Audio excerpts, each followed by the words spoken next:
Hi, my name's Jean and I'm from Gloucestershire NHS Foundation Trust. This project, first of all, looked at the data, and we have a lot of data. Like all of you, you probably have all of this, and it's all important. But you take this data to the wards, and staff will say, that's not my data, it's not my problem. They don't actually own that data. So they do nothing about what the data is showing them. They just tick the box, they have the data, they move on. They see any initiatives that are coming from the data as being led from the managers and not by them, so it's not relevant, it's not happening. So we found that making changes based on traditional patient feedback is not something that the staff can simply do. I think it's something that we've just imagined by some form of osmosis that they can just do this, that they understand all this data. I'm not clinical, I don't understand a blood chart, so I don't know why we think the staff will understand all the data that we give them. So as it says up there, examples of where patient experience data was used to spark debate and actions was rare. But is the feedback that's given to nurses from patients on the ward during one-to-one conversation, is that valuable? Is anecdotal feedback valuable? And are the suggestions that the staff make on the ward valuable? The answer is obviously yes to all of them. So what we noticed was when we asked the nursing staff what were the issues on your ward, what they told us was exactly the same as what the data was telling us. But they knew what the issues were. They were seeing them on a day-to-day basis. So we thought, well, how can we get them to take the ownership of this feedback, this form of feedback, and empower them to make just small changes in the real time, as when they see the problem, to deal with the problem, and that would benefit the patients.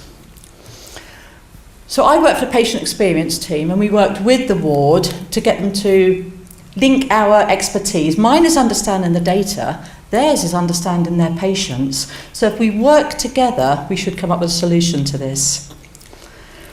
And we did. We listened to what was important to the staff.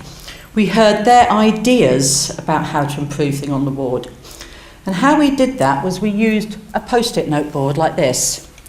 We started off, and I'm a firm believer that to improve things for patients, you've got to improve the experience of staff first. So we started off first by saying to staff, how can we improve things on this ward for you as staff? And we used a post-it board system in the staff room. We asked them to put up ideas, and then very quickly the ward sister would try to action these ideas. We did not get ideas such as we want bigger facilities, we want more pay. They were very realistic. They knew what we could do and what we couldn't do. They were things like we need more support in the evenings, so we could just change the shift patterns around so they had more support. One of them said we need, just trying to get some other examples actually. We need TTOs to be quicker. So they changed the system in order to make those TTOs quicker. They were all doable, and we'd done them all quickly. Where we couldn't do it, we wrote down, we can't do this. This is out of our remit. It's not possible to do this. We then moved on. Once they realised that we were serious about this, that we really were trying to make changes and supporting them to do so, we asked them, using the same method, how we could change things for the experience of patients to improve the experience based on what they had observed rather than what the data was telling them. There was a criteria. No project was too small. It didn't matter if the only benefits were 2 people in Baby. That didn't matter. That would be fine. It didn't matter where the data originated. It doesn't matter whether it was hearsay, whether it was anecdotal, whether it was in a one-to-one conversation. It didn't matter. And all ideas were supported. If it didn't work, it didn't matter. It meant it didn't work at this time in this ward, but we still kept it in our sort of armoury that we could use at another time. Some of the projects were obviously not feasible when you think some of them suggested wearing sweatshirts so they felt part of a team. But actually on a ward, you don't want to be wearing sweatshirts. That wasn't really going to work. It was also too expensive, I think. There were lots of quick wins. One of them was like this. This is a little business card box. that came business cards. They were used to put hearing aids in, and then you put the patient's name and MRN number on the top. The year before this project, this one ward had spent over £2,000 replacing lost hearing aids. These boxes were 30 pence each, and we didn't lose any hearing aids for the year of this. So that was a very quick win, and that very quickly went throughout the hospital. What's another one? We had an information board like this. This came from someone saying, but we keep getting asked from the visitors mainly about what sort of ward this is and what the specialities are. So we did an information board that had the main specialities of that ward. In this case, it was a gastro ward, so it was on Crohn's and UC, and it's got all the information. And next to it, there was a rack with all the leaflets about that speciality. There was a what matter to me tree. This is to get a continuous feedback on what was important to the staff, the carers, and the visitors. And every patient, when they come in, is given a leaf in their introductory pack for them to write on what matters to me. When we first started this, I was surprised at how many times, where's the Marmite comes up.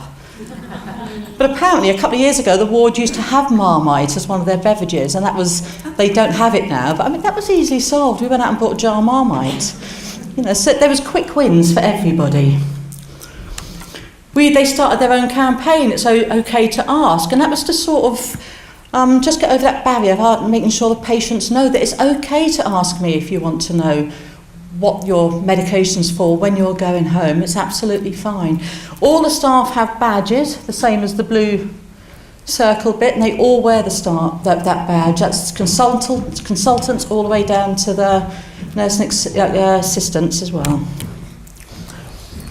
The most quality improvement initiatives, you'll say you have to take a measurement, put the initiative in place, take another measurement. With this project, we said there's no formal measurement on this, just do it. These are just small projects, but they will make a big difference. So we didn't look at a big formal measurement programme. So we looked at data from others. Is that where we are? Yeah, for teams could identify trends that they could put to staff for suggestions. And that was these ones here, moving on. The focus group, we had about 4 patients come into the ward, and that we got some very rich data from the patients who came in. And again, it was the staff who came up with the solutions to some of the issues where they thought we could make improvements. They started to look at these other forms of data, the FFT and the survey, with different eyes. They weren't just looking at numbers, they were looking for solutions.